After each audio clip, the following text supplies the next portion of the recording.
నమస్కారం. కార్తీక మాస వైశిష్ట్యం ప్రత్యేక కార్యక్రమానికి స్వాగతం. ఓం గురు బ్రహ్మ గురుర్విష్ణు గురుర్దేవో మహేశ్వర గురు సాక్షాత్ పరబ్రహ్మ తస్మై శ్రీ గురవే నమః. ఓం గణానాం త్వా గణపతిగం హవామహే కవిం కవీనాముపమశ్రవస్తవం జ్యేష్ఠరాజం బ్రహ్మణాం బ్రహ్మణస్పత ఆనశృణ్వన్నోతిభిస్సేదసాదనం ప్రణో దేవీ సరస్వతి వాజేభిర్వాజనీవతి ధేనామవిత్రిభవతు. శ్రీ గురుభ్యో నమః. శ్రీ మహాగణాధిపతిభ్యో నమః. వాగ్దేవి శ్రీ మహాసరస్వత్యై నమః. తత్పురుషాయ విద్మహే మహాదేవాయ ధీమహి తన్నో రుద్రః ప్రచోదయాత్. శంకరస్య కథాచరితామృతం చంద్రశేఖరగుణానుకీర్తనం నీలకంఠతవ పాదసేవనం సంభవంతు మమ జన్మ జన్మని. శంకర పరమశివ, జన్మజన్మలకి కూడా నీ పాదసేవ చేసుకునేటువంటి యొక్క మహద్భాగ్యాన్ని ప్రసాదించవయ్యా అని ఆ పరమశివుడికి ఈరోజు కార్తీక మాస శుద్ధ నవమి అంటే 9వ రోజు అన్నమాట. కార్తీక మాస ప్రారంభమయ్యి 9వ రోజు వాటికి ఇంతకే కొంతమంది మనకి పురాణములు చదువుకుంటూ ఉంటే మోక్షం కంటే కూడా వాళ్ళు ఏమంటే జన్మరాహిత్యం కంటే కూడా వాళ్ళు ఏం కోరుకున్నారంటే జన్మని ఇస్తే ఇచ్చేవయ్యా ఇవ్వు, కానీ ప్రతి జన్మలో కూడా నీ పాదసేవ చేసుకునేటువంటి యొక్క మహద్భాగ్యంతో మాకు ఈ జన్మనివ్వవయ్యా అని కోరుకున్నారు. ఆదిశంకరులు శివానందలహరిలో చెప్తారు. కాబట్టి అటువంటి భాగ్యాన్ని ప్రసాదించమని కార్తీక మాసంలో ఆ స్వామివారిని మనం వేడుకుంటూ ఉన్నాం. ఉదయాన్నే లేచాం, స్నానం చేసాం, నదీ స్నానం చేసాం, అక్కడి నుంచి శివాలయ దర్శనానికి వెళ్ళాం. అప్పటికే అందరూ కూడా వేద పండితులు అందరూ కూడా ఆ స్వామిని అభిషేకించడం ప్రారంభం చేసేసారు.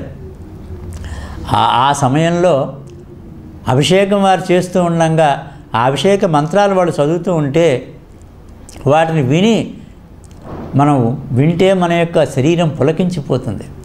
ఎందుకంటే నిశ్శబ్దమైనటువంటి యొక్క వాతావరణం, ఆ వాతావరణంలో భక్తకోటి అందరూ కూడా ఇంకా శబ్దం చేయకుండా తదేక దృష్టితోటి ఆ స్వామివారికి అభిషేకాన్ని తిలకిస్తూ అలా కూర్చుని ఉంటే అందరికీ కూడా వారి మంత్రాలు వేద ఘోష ఆనందదాయకంగా ఉంటుంది. మనని మనం మర్చిపోతాం, తన్మయత్వం చెందుతాం. ఏడుకొండల వెంకటేశ్వర స్వామివారికి సుప్రభాత సేవ, తర్వాత సహస్రనామ అర్చన సేవలు మనకి టికెట్లు దొరికితే అప్పుడు వెళ్ళి కూర్చుంటాం అనుకోండి, అది ఎంత ప్రశాంతంగా ఉంటుందో, ఎంత ఆనందంగా ఉంటుందో. అదే ఆనందాన్ని మనం స్నానం చేసేసి నదిలో స్నానం చేసి ఆ శివాలయంలోకి వెళ్ళి ఆ స్వామివారిలో ఆ అభిషేక మంత్రాలు చదువుతూ స్వామివారికి అభిషేకం చేస్తారు. ముందర మొట్టమొదట పాలతోటి అభిషేకం చేస్తారు. ఆప్యాయస్వ సమేతమే విశ్వతస్వ వృష్టియ భవాజస్సంగధే క్షీరేణ స్నాపయామి. క్షీరంతో స్వామివారికి అభిషేకం చేస్తున్నారు. దధిక్రామణ అకార్షం జిష్ణోరస్వస్వభాజన స్వరభినో ముఖాకర దత్ప్రాణాయకం శ్రీధస్నాపయామి. దధితోటి స్నానం చేస్తున్నారు స్వామివారికి, పెరుగుతోటి. అలాగే మధువాతారుతాయతే, తేనెతోటి చేస్తూ ఉంటారు. స్వాదుపవస్య దివ్యాయ జన్మనే, ఆవునేతోటి పంచదారతోటి. ఇంకా తర్వాత యా పనీరియా ఫలాపుష్పా యాస్య పుష్పిణీ బృహస్పతి వసూతానంతాంతోమహో ముఖ్వయేస్త్రియం. అది శ్రీ సూక్తంతో మిళితం చేసినటువంటి మంత్రాలు కూడా వస్తుంటాయి. యా పనీరియా ఫలాపుష్పా యాస్య పుష్పిణీ బృహస్పతి వసూతాస్తానో ముంచంద్వ గుంహస ఫలోదకేన సమర్పయామి.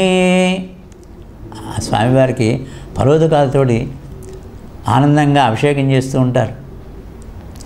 ఇక తర్వాత 11 రుద్రాలకి 11 రకములైనటువంటి వివిధ రకములైనటువంటి యొక్క ద్రవ్యములతోటి అభిషేకం చేస్తూ ఉంటారు స్వామివారికి, మహాశివుడికి. హర హర నమస్తేస్తు భగవన్ విశ్వేశ్వరాయ మహాదేవాయ త్రయంబకాయ త్రిపురాంతకాయ త్రికాగ్నికాలాయ కాలాగ్నిరుద్రాయ నీలకంఠాయ మృత్యుంజయాయ సర్వేశ్వరాయ సదాశివాయ శ్రీమన్మహాదేవాయ నమః. పరమశివ, అభిషేక ప్రియుడు అయ్యా నువ్వు. అందువలన నీ యొక్క కృపని పొందటానికి ఇదిగో ఏకాశ రుద్రాభిషేకాన్ని చేస్తున్నాం. మహాన్యాసం అయిపోయింది. మహాన్యాసం అయిన తర్వాత ఏకాశ రుద్రాభిషేకం ప్రారంభం చేసి ఇదిగో మొట్టమొదటగా నీకు పంచామృతాలు స్నానం చేసి తర్వాత అభిషేక మంత్రాలతో నమ్మకం ప్రారంభం చేసామయ్యా. సమకంతో ప్రారంభం చేసాం. మొట్టమొదటిగా ఓం సంచమే మయస్సమే ప్రియం చమే కామస్స అని నమ్మక మంత్రాలతోటి ప్రారంభం చేసి తర్వాత ఈ చమకంతో ప్రారంభం చేసి మూడో అన్మాకంతో ప్రారంభం చేసి నమ్మకానికి వచ్చామయ్యా. ప్రారంభం చేస్తున్నాం ఈ యొక్క అభిషేకానికి అని ఈ నవమి రోజున స్వామివారికి మనం అభిషేకం చేస్తూ ఉంటాం. ఓం నమస్తే రుద్రమన్యవభుతోత ఇషవే నమః. నమస్తే అస్తు ధన్వనే బాహుభ్యామితే నమః. యాతయుషుస్సబతమా శివం బభూవతే ధనుః. ఎంత ఆనందంగా ఉంటాయండి ఆ మంత్రాలు. అది చదువుతూ ఉంటే ఇంకా అర్థం కూడా తెలుసుకుని మనం చక్కగా దాంట్లో మన యొక్క మనస్సు అంతటినీ కూడా పెట్టి అర్థం కూడా తెలుసుకుంటే ఇంకా అమితమైనటువంటి యొక్క ఆనందం ఉంటుంది. అంతకంటే మించినటువంటి యొక్క సౌఖ్యం కానీ మనకి ఇంకేది దొరకదు. అలా ఈ రోజున కార్తీక శుద్ధ నవమి రోజున స్వామివారికి అభిషేకం చేస్తూ ఉన్నాం. అక్కడ విష్ణు ఆలయంలో అభిషేక ప్రియో శివుడు, అలంకార ప్రియో విష్ణువు. అలంకారాలన్నీ కూడా చక్కగా పుష్పాలతో మీరు చూడండి. ప్రపంచంలో నాకు తెలిసినంత వరకు కూడా ఎక్కడా కూడా ఏడుకొండల వెంకటేశ్వర స్వామి శ్రీనివాసుడు ఆయనకి చేసినటువంటి యొక్క అలంకారం ఇంకా ఎక్కడా కూడా మనం చూడం. ఏమి పూలు ఏమి అలంకారం. నిజంగా అర్చక స్వాములు వాళ్ళందరికీ కూడా మనం చేతులు ఎత్తి మొక్కాలి. ఆ పూలు దొరకటమే ఒక రకం. పూలు దొరికిన దాన్ని మాలలుగా కట్టడం ఒక ఎత్తు. కట్టినటువంటి దాన్ని చాలా అలంకారంగా దివ్య సుందరంగా చక్కగా అలంకరించడం అనేటువంటిది అది యొక్క ఆ స్వామి అనుగ్రహమే వాళ్ళ పట్ల ఉన్నది. అటువంటి అలంకారం చేస్తారు ఏడుకొండల వెంకటేశ్వర స్వామికి తిరుమలలో. అటువంటి అలంకార ప్రియుడు విష్ణువు, అభిషేక ప్రియుడు శివుడు. అలంకారం అంటే మనకి ఇక్కడ అర్థం ఏమిటి? అలంకారం అంటే శీలం సర్వస్య భూషణం అన్నాడు భర్తృహరి. శీలం సర్వస్య భూషణం అంటే మన యొక్క సచ్చీలత ఉండాలి మనకి. అంటే కామక్రోధాదుల్ని మనం జయించగలిగేటువంటి యొక్క స్థితి ఉండాలి. వినయం లేనటువంటి యొక్క విద్య కానీ శీలం లేనటువంటి యొక్క విద్య కానీ ఉపయోగపడదు. అది ఉపయోగం లేదు. కాబట్టి భూషణం అంటే మనకి నగలు ఏమిటి? మనకి అలంకారం ఏమిటి? మనకి సత్శీలత. ఎవరు కనపడ్డా సరే, ఏ స్త్రీ కనపడ్డా సరే, ఆ స్త్రీ ఎంత వయసు అయినప్పటికీ కూడా తల్లి భావనతోటే మనం ఉండటం అనేటువంటిది శీల సంపద. అలాగే స్త్రీలకు కూడా పురుషుని పట్ల అది అసలైనటువంటి యొక్క అలంకారం రా అని చెప్తూ ఉన్నాడు కార్తీక దామోదరుడు శ్రీ మహావిష్ణువు. మనకి అభిషేకం చేస్తూ ఉంటే ఆ అభిషేకం నీలో ఉండేటువంటి యొక్క క్రోధాన్ని అంతటిని కూడా తగ్గించుకోరా నువ్వు. అది రూపుమాపుకో, నన్ను ఆశ్రయించు, నేను నీలో ఉండేటువంటి యొక్క కామక్రోధాదుల్ని నేను అణిచివేస్తాను అని చెప్తున్నాడు పరమశివుడు. ఇద్దరూ ఒక్కటే. కార్తీక దామోదరుడైన పరమశివుడు అయిన ఇద్దరికీ కూడా ఈ మాసం ఇద్దరిని పూజిస్తాం, భేదం లేదు. ఈరోజు నవమి అంటే మనకి భాగ్యం. నవమి అంటే భాగ్యాన్ని తెలియజేసేటువంటి యొక్క విశేషం. నవమి 9వ రోజు 9 అవుతుంది. ఆ 9 సంఖ్య పూర్ణ సంఖ్య. 9 తర్వాత వచ్చేటువంటిది 10 ఒకటే మిగులుతుంది, తర్వాత 0 అవుతుంది. కాబట్టి అందరూ కూడా ఎక్కువగా 9 చివర 9 వచ్చేటట్టుగా చూసుకుంటూ ఉంటారు. ఆ సంఖ్య తర్వాత ఎన్ని పెట్టినా 0లే వస్తూ ఉంటాయి అని చెప్పని 0 పెడితే విలువ పెరగచ్చు. కానీ పూర్ణమైనటువంటి యొక్క సంఖ్యగా దీన్ని భావిస్తాం మనం. నవమి తిథి అంటే నవమి అంటే భాగ్య సంబంధమైనటువంటిది. జాతక చక్రంలో కూడా 9వ స్థానం భాగ్యస్థానం. అంటే మనం ఏదైనా ఒకటి సంపాదించుకుంటే దాంట్లో 10 రూపాయలు సంపాదించుకుంటే లేదా సంసార సుఖాలకి దానికి ఖర్చు పెట్టి సంసారానికి ఒక రూపాయి అయినా ఒక అర్ధ రూపాయి అయినా ఒక చోట మనం దాచుకోవటం ఓ భాగ్యాన్ని ఇస్తుంది. తర్వాత అది మనకి అది భాగ్యస్థానం అన్నమాట. అంటే భాగ్యాన్ని ఈ రోజున మనం విష్ణువుని అలంకారం చేసి చూసుకుని దర్శనం చేసుకుని వారికి నమస్కారం చేసుకుంటే ఆయన మనకి ఏం చెప్తున్నాడు? ధర్మంతో భాగ్యాన్ని అర్థాన్ని పొందరా, అంతేనే కానీ విచ్చలవిడిగా నీ ఇష్టం వచ్చినట్టుగా దుర్మార్గమైనటువంటి పనులు చేసి అర్థాన్ని అంటే డబ్బుని సంపాదించడం పెట్టుకుంటే ఆ అర్థానికి అర్థం ఉండదు అని చెప్తున్నాడు శ్రీ మహావిష్ణువు కార్తీక మాసంలో మనకి ఈ రోజున 9వ రోజున. అలాగే పరమశివుడు కూడా జితేంద్రియుడు. పరమశివుడు జితేంద్రుడు అని పేరు. అంటే ఇంద్రియాలని జయించినటువంటి వాడు పరమశివుడు. ఏమిటి ఇంద్రియాలు? మనకి ఇంద్రియాలు కర్మేంద్రియాలు జ్ఞానేంద్రియాలు ఉన్నాయి. ఈ కర్మేంద్రియాలన్నీ మనం ఏం చేస్తాయంటే ఏదైనా సరే ఒకటి చూసి అది అనుభవించాలి అని చెప్పినని ఈ సంకేతాలు పైకి పంపిస్తూ ఉంటాయి మనస్సుకు బుద్ధికి సంకేతం పంపిస్తూ ఉంటుంది. బుద్ధి సరిగా లేనటువంటి వాడు వక్ర మార్గంలో ఆలోచన చేస్తూ ఉంటాడు. ఆ వక్ర బుద్ధితోటే ఆ పనులు చేస్తూ ఉంటాడు, పతనం చెందుతాడు వాడు. ఆ బుద్ధి సరిగా ఉండేటట్లయితే ఏముందంటే వాడు ఆ జీవితాన్ని సక్రమంగా నడుపుకుంటాడు, ఉన్న దాంట్లో ఆనందంగా ఉంటాడు, శీల సంపదని కాపాడుకుంటాడు, చక్కగా సత్వగుణంతో ఉంటాడు అనే ఉండరా అని చెప్పని పరమశివుడు చెప్తున్నాడు.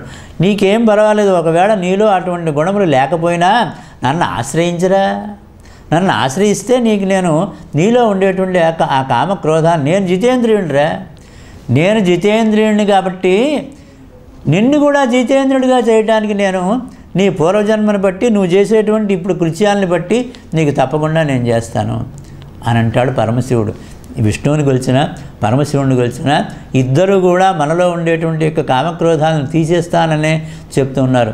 అలంకారమైన అభిషేకమైన రెంటికి కూడా దాంట్లో ఉండేటువంటి యొక్క దాగినటువంటి యొక్క ఆధ్యాత్మికమైనటువంటి విశేషాన్ని మనం తెలుసుకోవాలి.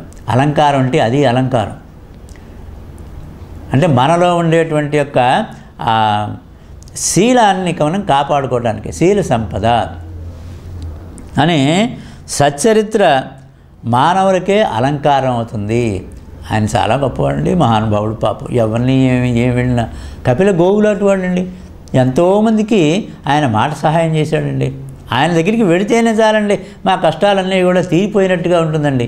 ఎంతమందికి ఆయన పాపం ఉపకరింపబడ్డాడండి. కొన్ని వేల మంది యొక్క జీవితాలని మలుపు వాళ్ళ యొక్క జీవితాల్లో ఒక మలుపుని తీసుకొచ్చినటువంటి మహనీయుడండి. ఒక్క రూపాయి ఎవరి దగ్గర ఇస్తామన్నా కానీ పొరపాటును కూడా తీసుకోలేదండి మహానుభావుడు ఆయన. అటువంటి మహానుభావుడు అండి ఆయన. మా పక్కన ఉండటమే మాకు మహదానందం అండి అనేటువంటి సచ్చరిత్ర. ఆ చరిత్ర పొందినటువంటి వాడు ఎవడో వాడు మహనీయుడు, వాడిది అదృష్టం. అంటే అది 9వ రోజు ఇవాళ మనకి చెప్తున్నాడు శ్రీ మహావిష్ణువు అలంకార ప్రియుడైనటువంటి శ్రీ మహావిష్ణువు చెప్తున్నాడు. అలాంటి చరిత్రని పెట్టుకోవాలరా మీరు, అదే అలంకారం, వాడు నాకు అలంకారం అంటున్నాడు విష్ణుమూర్తి. అలాగే పరమశివుడు ఇందాక నుంచి ఆ మంత్రాలు చదువుకున్నాం మనం, అభిషేక మంత్రాలు. అలాంటి అభిషేకం చేస్తూ ఉంటే నీవు కూడా ఆ సచ్చీలాన్ని పొందవలసింది. నేను పొందేటట్టు చేస్తాను రా, నీకేం భయం లేదు, నన్ను ఆశ్రయిస్తున్నావు, నాకు అభిషేకాలు చేస్తున్నావు, నీలో ఉండేటువంటి యొక్క కామక్రోధాలను నేను తొలగిస్తాను, నేను జితేంద్రుడిని కాబట్టి నిన్ను కూడా జితేంద్రుడిగా చేస్తాను అని అంటున్నాడు. అని అదే అసలైనటువంటి యొక్క భాగ్యం రా అని చెప్పి విష్ణువు శివుడు ఇద్దరు కూడా మనకి ఈరోజు ఆ భాగ్యాన్ని వాళ్ళు ఇవ్వబోతూ ఉన్నారు. ఈ రోజున అది 9 గురించినటువంటి యొక్క విశేషం ఈరోజు చెప్పుకున్నాం. మనకి 4 యుగాలు ఉన్నాయి. కృతయుగం, త్రేతాయుగం, ద్వాపరయుగం, కలియుగం. అంటే యుగాలు కొన్ని ఆరంభం అవుతాయి. ఆరంభం అయ్యేటువంటి యొక్క రోజులు ఉంటాయి. ఇదిగో ఇవాళ నుంచి కృతయుగం ప్రారంభం అవుతుంది అని చెప్పిన మనం అనుకుంటాం. అంటే పూర్వం ఎలా చేసుకునేవాళ్ళు అంటే, మనం ఇప్పుడు ఉగాది పండుగ చేసుకుంటున్నాం, కానీ పూర్వం ఏ విధంగా చేసుకునేవాళ్ళు అంటే కృతయుగం ప్రారంభం ఎప్పటి నుంచి అయింది, ఆ కృతయుగ ప్రారంభమైనటువంటిది యుగాది అని చేస్తున్నాం. యుగమునకు ఆది, ఆ మొట్టమొదటిగా ప్రారంభమైంది యుగాది అంటే అది కృతయుగాది, అది ఒక పండగగా చేసుకునేవాడు.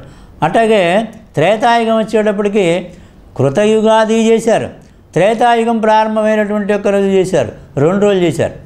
ద్వాపరానికి వచ్చేటప్పటికి కృతయుగాది చేశారు, తర్వాత మళ్ళా త్రేతాయుగాది చేశారు, తర్వాత ద్వాపర యుగాది చేసుకున్నారు. ఇప్పుడు కలియుగం వచ్చేటప్పటికి మారిపోయిందిలేండి. ఇప్పుడు ఏం చేసామంటే వరాహమిహిరుడు, మరి హేమాద్రి, వీళ్ళందరూ కూడా చాలా పెద్ద పెద్ద వాళ్ళందరూ కూడా గొప్ప శాస్త్రవేత్తలు, విజ్ఞానవేత్తలు, జ్ఞాన సంపన్నులు. వాళ్ళందరూ కూడా ఒక చోట చేరి ఇది కాదు, ఇది ఒక నిర్ణయం చేద్దాం మనం అని చెప్పినని యుగాది కాకుండా ఉగాదిని చేద్దామని చెప్పినని అన్నారు. అంటే సంవత్సరం ప్రారంభం అయ్యేటువంటిది, అంటే సంవత్సరాది, దాన్ని ఒక్కదాన్నే చేసుకున్నారు. అయితే ఇవాళ ఎందుకు ఇదంతా చెప్పుకుంటున్నామంటే కృతయుగాది ఉందే, కృతయుగాది ప్రారంభమైనటువంటి ఒక్క రోజు కార్తీక శుద్ధ నవమి. ఈరోజు ఇవాళ కృతయుగాది ప్రారంభమైంది. అప్పటి నుంచే వస్తున్నాం మనం, ఒక్కొక్క యుగమే దాటుకుంటూ ఇప్పుడు కలియుగంలోకి మనం వచ్చాము. ఆ కృతయుగాది ప్రారంభమైనటువంటి ఒక్క రోజు ఇదిగో ఈ కార్తీక శుద్ధ నవమి అని చెప్పని మనకి పేర్కొనబడి ఉన్నది. తర్వాత దీనికి ఈ కృత యుగాదికి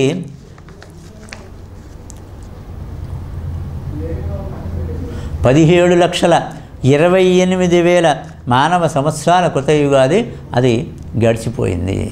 అంటే 17,28,000 మానవ సంవత్సరాలు అది కృతయుగం. ఆ కృతయుగం దాటిపోయింది, అది అనుభవించేసేసారు. తర్వాత త్రేతాయుగం అయిపోయింది, తర్వాత ద్వాపరయుగం అయిపోయింది, ఇప్పుడు మనం కలియుగంలో ఉన్నాము. కనుక కృతయుగము ప్రారంభము కార్తీక శుద్ధ నవమి నుంచి ప్రారంభమైందని చెప్పినని మన పంచాంగకర్తలను మన ఇచ్చారు. కాబట్టి కృతయుగ ప్రారంభ యుగాదిగా మనం ఈ రోజున జరుపుకుంటూ ఉన్నాం. అంతేకాకుండా ఈ రోజున విష్ణు త్రిరాత్రి వ్రతం అని చెప్పినని కూడా చేస్తారు. నిన్న మనం ఒకటి చెప్పుకున్నాం, నిన్న ఒకటి చెప్పారు, మళ్ళీ ఇవాళ ఒకటి చేశారు. ఎన్ని చేస్తామండి అని చెప్పిన మీరు అనుకోవచ్చు. నిన్న ఏం చెప్పుకున్నాం మనం? నిన్న సప్తమి, అష్టమి, నవమి ఈ 3 రోజులు కూడా చేస్తే దశమి నాడు రేపటితోటి త్రిరాత్ర వ్రతం అయిపోతుంది అని చెప్పి అనుకున్నాం. అది ప్రారంభం చేయలేనటువంటి వాళ్ళు ఏం చేస్తారంటే విష్ణు త్రిరాత్ర వ్రతము అని చెప్పినని ఇవాళ నుంచి ప్రారంభం చేసుకుంటారు. అంటే నవమి, దశమి, ఏకాదశి ఈ 3 రోజులు చేస్తారు. చేసి నవమి, దశమి, ఏకాదశి నాడు కూడా ఉపవాసం ఉంటారు. ద్వాదశి నాడు పారణ చేస్తారు. అంటే ఏకాదశంలో ఉపవాసం ఉండి ద్వాదశి ఘడియల్లో ఉదయాన్నే స్వామివారికి పూజ చేసి నైవేదన పెట్టి అప్పుడు వారు భోజనం చేస్తారు. అది పారణ అంటారు. కాబట్టి విష్ణు త్రిరాత్ర వ్రతం ఈ రోజు నుంచి ప్రారంభమవుతుంది అనేటువంటిది కూడా మనకి వ్రత గ్రంథాలు ఈ కార్తీక శుద్ధ నవమి నాడు మనకి చెప్పడం జరిగింది. ఇంకా ఈ కార్తీక శుద్ధ నవమి నాడు మనకి దుర్గా ఆరాధన కూడా బాగా చేస్తారు. ఇదే నవమి నాడు కిందటి నెలలో అంటే ఆశ్వయుజ శుద్ధ నవమి రోజున తల్లిని మనం ఆది పరాశక్తిని ఆ దేవి నవరాత్రి మహోత్సవం చేసుకున్నాం. ఆ దేవి శరన్నవరాత్రి మహోత్సవంలో భాగంగా నవమి నాడు మహన్నవమి పండగం చేసుకున్నాం. అదే నవమి ఇప్పుడు మళ్ళా కార్తీక శుద్ధ నవమి నాడు అంటే 4 రోజుల తర్వాత కార్తీక మాసంలో వచ్చేటువంటి శుద్ధ నవమిని కూడా మనం మహన్నవమి అనే పిలుస్తారు. మహన్నవమి అనే పిలిచి ఈ రోజున మనం ఆ దుర్గాదేవి ఆరాధన కూడా చేస్తారు. ఇవాళ తప్పకుండా చేసుకోవాలి దుర్గాదేవి యొక్క ఆరాధన. ఆవిడ మహిషాసురమర్దినిగా అవతరించింది. విజయవాడలో చాలా గొప్ప పుణ్యక్షేత్రం అది. విజయవాడలో ఉండేటువంటి వాళ్ళందరూ చాలా అదృష్టవంతులు. అది ఎక్కడ పుణ్యం చేసుకుంటేనే ఇక్కడ ఆ తల్లి యొక్క పాదముల చెంత ఉండేటువంటి మహద్భాగ్యం కలుగుతుంది. మరి ఇంద్రకీలుడు అనేటువంటి ఒక శాక్తేయుడు తల్లిని గురించి ప్రార్థన చేస్తే ఆ తల్లి ప్రత్యక్షమైంది. ఏం కావాలి అని చెప్పానంటే నీవు నాలోనే ఉండిపోవాలమ్మా, అది నా కోరిక అని చెప్పనని అడిగాడు. తప్పకుండా ఆ కోరిక నెరవేరుస్తాను, కానీ ఇప్పుడు కాదు కాలాంతరంలో జరుగుతుంది అని చెప్పనని ఆ తల్లి కరుణించింది. తర్వాత ఈ శాక్తేయుడు ఇంద్రకీలాద్రిగా మారాడు. ఇంద్రకీల పర్వతం అన్నమాట ఆ పేరు. విజయవాడలో ఉండేటువంటి యొక్క ఆ పేరు ఇంద్రకీలాద్రి. ఆ ఇంద్రకీలాద్రి పర్వత రూపం దాల్చి ఉన్నాడు.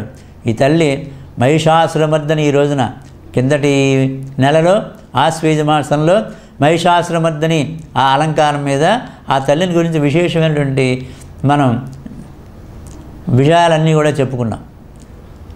మళ్ళా ఈ రోజున మనం ఏంటి చెప్పుకుంటున్నామంటే ఆ తల్లిని మళ్ళీ ఒక రోజు మనం ఈ రోజున జ్ఞాపకం చేసుకుంటూ ఉంటాం. చేసుకోవాలని వ్రత గ్రంథాలు మనకి తెలియపరుస్తూ ఉన్నాయి. ఈ రోజున ఆవిడ ఆ మహిషాసురమర్దనుని సంహరించి దుష్ట రాక్షస సంహారం చేసి అక్కడి నుంచి సరాసరి ఇదిగో ఆవిడ కరుణించింది కదా, మాట ఇచ్చింది కదా ఇంద్రకీలుడికి. ఆయన ఆ ఇంద్రకీలాద్రిగా పర్వత రూపం దాల్చి ఉన్నటువంటి దాని మీదకి వచ్చి స్వయంభూగా ఆ ఇంద్రకీలాద్రిపై ఆవిడ వెలిసింది. ఆవిడే దుర్గాదేవి.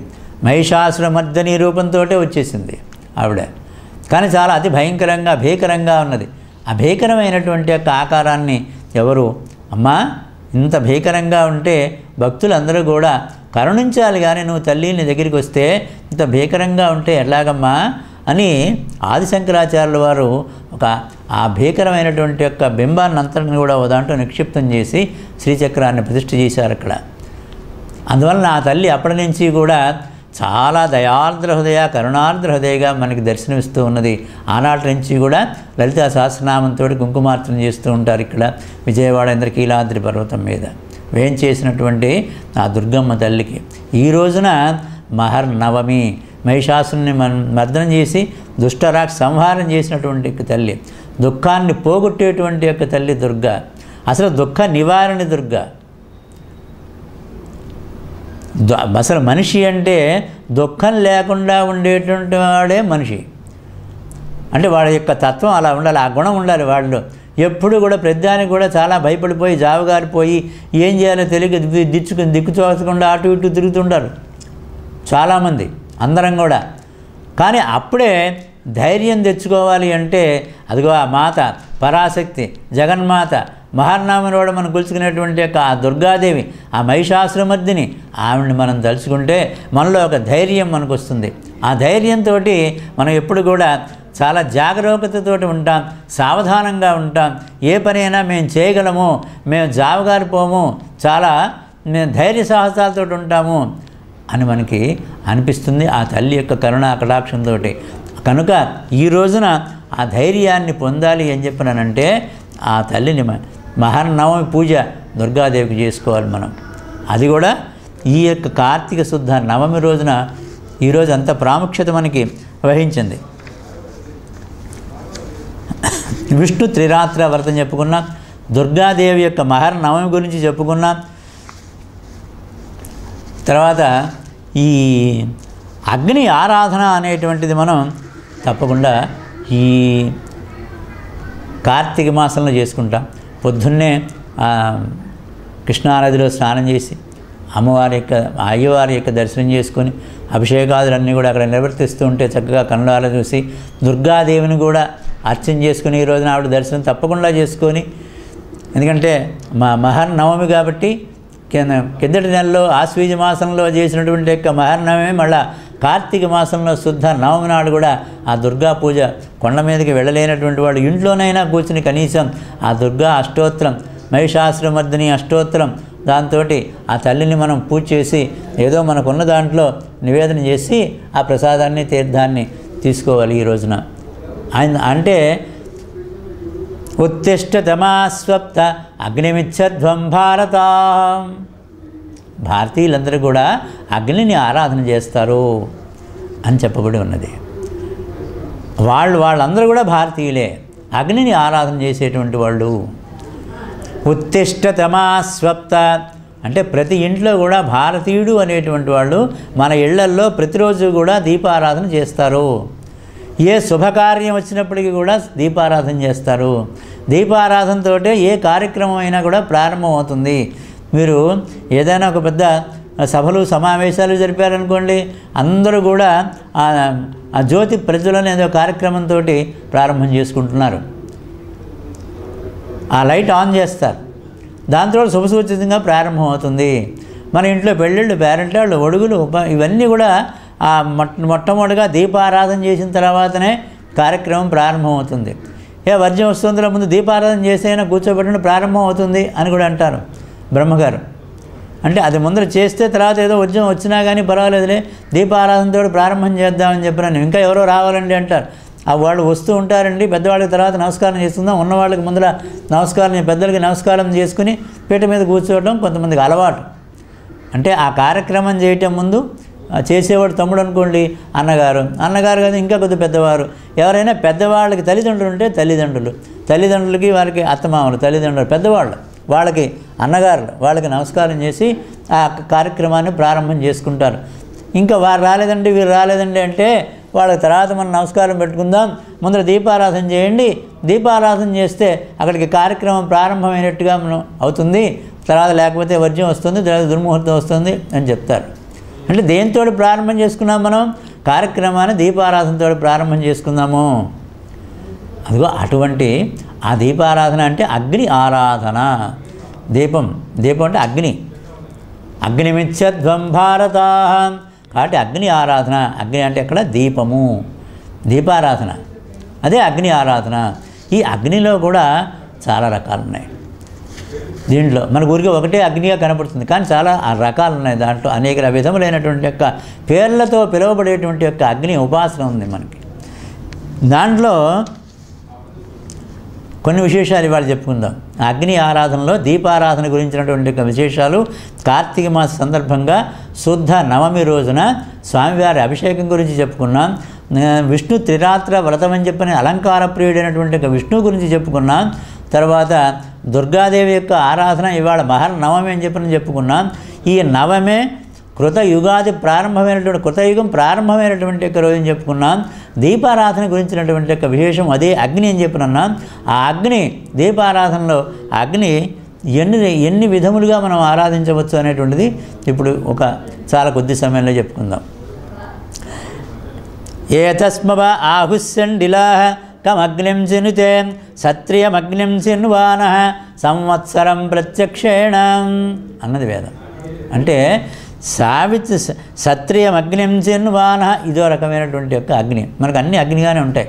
ఆ అగ్నిని కనుక ఉపాసన చేసినట్లయితే, ఆరాధన చేసినట్లయితే, అగ్నిని ఆరాధన చేసినట్లయితే సంవత్సరం ప్రత్యక్షేణ అంటే మనకి దూరదృష్టి ఏర్పడుతుంది. సంవత్సరం అంటే ఆ కాలం సంబంధమైనటువంటిది కూడా మనకి కనపడుతూ ఉంటుంది దృష్టి.